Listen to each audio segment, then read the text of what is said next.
Dear self, sana sa panahong hinahabol ka ng lungkot, pangamba at takot, ay mananatili kang matatag.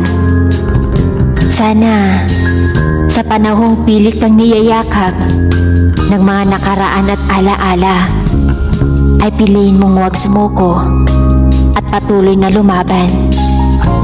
Dahil alam kong pagod ka na sa lahat, pero wala kang magagawa kundi kayanin ito.